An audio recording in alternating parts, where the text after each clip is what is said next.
welcome back to the Shout Out podcast. It's really weird. I'm doing the intro this week. You may notice no Danny B. He's on holiday, getting a suntan. Thankfully, Charlie Parker stepped in, so thank you, Charlie, for saving us this week. No worries. Thank you for also having me.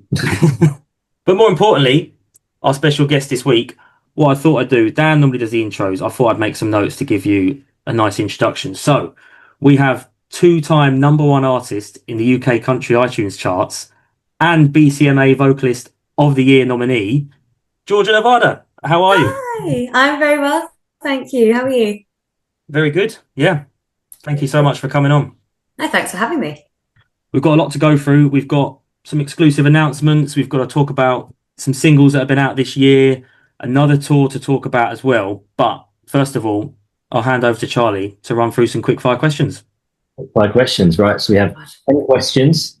First answer as quick as you can, basically. And we'll just, we'll go from there. Right. Things like this really stress me out. They're not that hard. No, we'll be fine. So number 1 is your favourite artist of all time. Elking. So Alking or Alking? Elking. Alking. Oh, okay. Yeah, you know X's and O's? Yeah. That singer. Oh, okay. Current favourite song?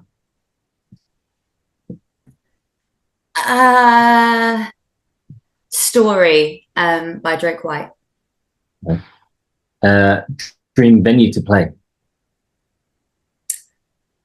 The Opry. Dream artist to support? At the moment, as of last night, it would be Jelly Roll. Jelly Oh, wow. Did you go?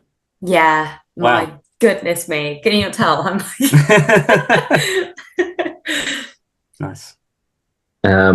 What was the first instrument that you played? Guitar. Oh, nice. And this one's a tricky one. If you had to create a festival lineup, what 3 artists or bands would headline? Jelly Roll. Nice. Elking. And probably Lainey Wilson. Nice. Good festival. Yeah, I'd go. What's your go-to post-gig meal or snack? I mean, the only thing that's open is McDonald's. What's the McDonald's order? Else. Oh, it's really gross. No one likes it. At the moment, it's a double fillet of fish. I knew as soon as you said no one was going to like it, I knew that. What it was. Honestly, it gets such a bad rep, but it's really nice. I've never had one. It's not bad. It's not awful. It's like a fish finger. Yeah. That's it. All the exclusives on this podcast. Okay, number 8. We're almost there. If you had to change one thing about the music industry, what would it be? Only one thing. Careful. Probably the accessibility to go places without financial backing. Yeah. Agree. Yeah. I'm sure everyone can get behind. As musicians, we're all like, Yeah. What's your favourite song that you've released? There's a song that's really important to me that was on my debut EP called A Day That Makes Sense, which is about a friend of mine who passed away. So like in that way, I'd say that one's probably my favourite, but it's my favourite because of how important it was to me. Nice. Now for the final question, and arguably the biggest. Aldi or Lidl? Aldi. Oh, you're going to upset Dan. Is he not here? Every time everyone goes for Aldi. I agree, Aldi's the better supermarket, but he loves a Lidl. Isn't Lidl like the Aldi version of Audi? Yeah, that's a great way to describe it. Actually, that is. Yeah. It's like the off-brand Audi. Yeah. Yeah. If you're watching, Dan, you're wrong. But okay. Away from Aldi, we've got a lot to go through. Like I said, we've got loads of music to cover, but most importantly, you've got an exciting announcement. As of the time of this episode dropping, an hour before, you would have just released it on all your socials. Tell the world, what is it? So I'm going on my first ever headline tour in March and April 2026. Congratulations. Thank you so much. I'm really scared. Reel off some of the venues and dates that you're going to and touring to. Yeah, so we're playing in Cambridge, London, Manchester, and Bath.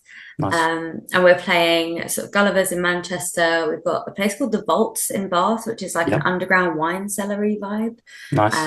And Fiddler's Elbow in London. And then the 6-6 in Cambridge, which is like my favorite hometown venue. I'm there all the time. Nice. I had like my first headline show there and things like that. So it's a very special venue to me. So Yeah. yeah, I'm excited. You love, well, we love Fiddler's Elbow. We've been there before, haven't we, Charlie? Yeah, we played sometime last year, but it's a really cool venue. I mean, It's a really nice space, isn't it? yeah, that whole thing though, that sounds incredible. You must be really excited. I Genuinely. am. Every time I've told another artist, so the response is always like, "Oh, have fun. Good luck." Nice. What can they expect on the tour? Is there other exclusives? Is there going to be other new music coming out around the time of the tour? Or? Yeah, so it's essentially going to be in sort of cohesion with my album. So Nice. my album Backfire is out in March, and the tour is at the end of March and the start of April. Nice. So it's the Backfire tour and it's full band tour as well. So yeah, Nice. it should be fun. Nice. We'll leave obviously a lot of our audience are London based. We'll leave all the links in the description. But yeah, if you're around for the London date, guys, Fiddler's Elbow, great venue. Come check out and see them all live. Yeah, that's a great venue to play. Loads of massive names have played there over the years, so that's an exciting venue to play. Yeah, it's so cool. I've been there to see a few gigs. I've never actually played it, but I've seen like friends play and stuff, and they've always said it was such a great, like a nice experience, and easy, and yeah, a lot of good people that just come to the Fiddler's Elbow, which is good. And some other big news you've got a new single out next Friday. Yes. Or this Friday. It will be. It's this Friday. Yeah. This Friday. Yes. So I've got a new single, Pink Cadillac, coming out on Friday, which I think will be tomorrow. Yes. Yeah. I think. So yeah, and that song is one of my favorites on this album as well. I'm so excited to get it out. It's all very like, it's kind of like I daydream a lot. So it's sort of like my daydreams put into a song, Nice. but made like southern rock and bluesy. So yeah, I'm really excited about it. Nice. You've had loads of music out this year as well. I was listening to Stone's Throw earlier. That was your most recent single, right, in August? It was, yeah. Nice. Been busy. Yes. Yeah, sounds you've been very busy. Yeah, it's been a really intense but really exciting year, which is nice. It's nice when you get those, like, you just get to actually do everything and release all the things that you've been working on and like just get it all out there and see the result of it, which is really nice. What's the writing process like? Is it like big studios? You have your band come with you? 'Cause you mentioned your band, right? So what's the writing process like? So it's different with every song, really. I think a lot of the stuff I've always been a songwriter on my own. I'm not like so I've kind of written mostly everything up until this album, really. When I started to kind of bring in the band a little bit more. So there's a song called Who He Says He'll Be that I released as the second single for the album. And that song, the whole instrumental was written before the lyrics were, which was a completely like backwards way for me to work. But that was written by my guitarist Ed.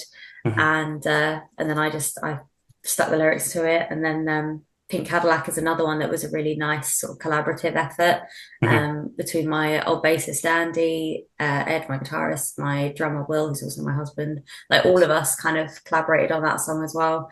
So yeah, there's a few that work in that way. But it's been really nice to sort of like try out different ways of writing. There's a couple of co-writes on there. Like it's all just I sort of write in lots of different ways, but the easiest way for me is to just kind of write myself and then take it to the band for them to kind of like build on. But we've done it in so many different ways. Nice. When did you start music then? You said guitar was your first instrument. Have you always been writing music? Has it been something like going on for years and years? Yeah, I grew up in a really musical family. So my dad's like a musical theatre guy, so he was in like Les Mis and things like that. So I sort of always grew up with music. So by the time I was about 13, I already had my first guitar, which was like a little pink Fender Strat from Toys R Us. Nice. Right, we're throwing it back. So I loved that, covered it in rhinestones. And then I got my first acoustic guitar when I was doing my GCSEs as like a well done for getting through those. And that was when I really, really started playing. I'm not like a good guitarist by any means, but I play enough guitar to be able to write and play live, and that's all I need. Yeah, nice. There was a lot of announcements and a lot of exciting things going on. You've also got a tour support slot coming up, right? With When Rivers Meet. How did that come about? Tell us all about that and all the dates you're doing. Honestly, there's so many. I'm still in shock. So we are basically I had a few shows last year where I needed a deck bass player. And I met this really awesome guy, and the band and I just got on with him so well. And he really loved the music and was an incredible musician. And then he ended up becoming When Rivers Meets tour manager, and just kind of was like, well, I think you would really fit, which was amazing. So then sort of pitched me to them, and it took about 6 months for a yes or a no, and there were a lot of kind of maybes, maybe nots. They might be going in a different direction, like a lot of back and forth. A lot of me just kind of chasing and being like, "Hi, I don't want to be annoying, but like, any news? I'd really like to open for. Here's my EPK again." So a lot of that, a lot of chasing, a lot of really kind of grinding to be able to get to a point where actually they would look at what I was doing and like it, and be able to see the kind of artist I am and the kind of person I am as well. And then they came to Grace and Aaron came to one of my like pub gigs. You know, like the covers gigs that pay for the original stuff. So they came to one of those in my little village, and they were just the loveliest people, and offered me the whole tour on the spot. Wow. It was just like amazing. I was stood there singing, you know, like Sweet Caroline, and like, you know, the covers that we all do. And yeah, they're just awesome. I'm so excited. There's like 20 dates. We're going from the bottom of Cornwall up to Inverness. Wow, like it's insane. It's like Islington Assembly Hall is on there. Like I can't. Is that a full band or is it yourself solo? So it's a bit both. So it's the whole tour is myself and my guitarist Ed. He's also like one of my closest mates, so that's going to be a breeze. Nice. And then the Apex in Bury St Edmunds and Islington Assembly Hall are both full band shows. Nice. So yeah, we get to like really make use of the space, which will be nice. Yeah, wow. I'm really excited. Yeah. Not to put more on your plate though, but if you had to like 6 months, 12 months time, more announcements, what's like the dream for yourself as an artist? What's coming up for yourself that you want to achieve? And you've got loads going on already. You've got loads of music, you've got an album, you've got a tour, but what else would you like coming up? Is it festival season next summer? Is it more music coming out? I don't know. I think I am very conscious that April is going to hit and I'm going to run out of things. And I'm trying really hard to be like, you know, it's a journey. It's part of the journey. Everything will work out as it does. Yeah. I think in an ideal world, there's like bucket list festivals that I would like to play. There's shows in the States that I'd love to play. There's festivals in Canada that I'd love to get over for.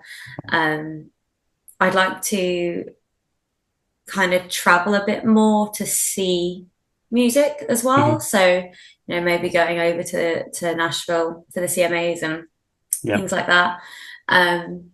So yeah, there's a lot that I'd like to do on that front.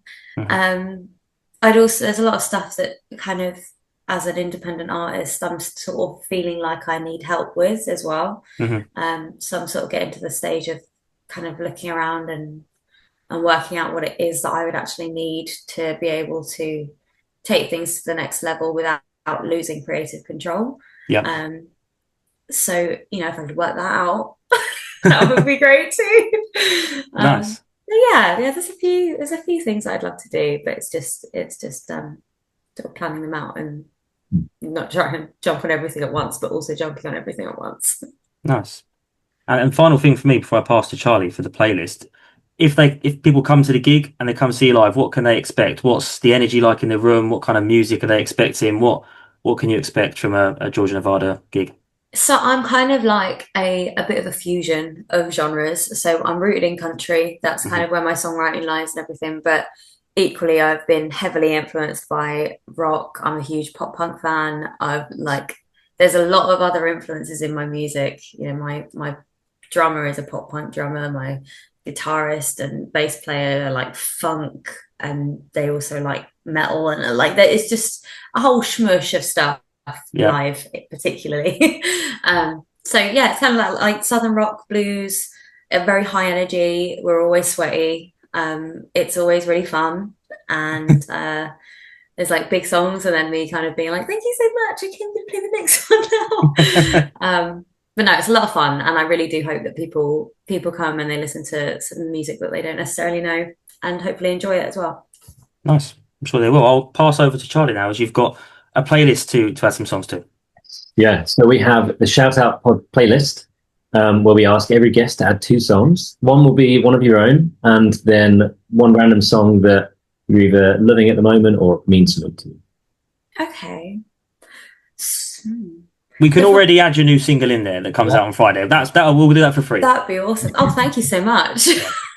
Well, maybe then the bright side of the dark for my song. That song is kind of like me on a plate. That's his who I am kind of song. Yeah. And then another artist. Are we going independent artist?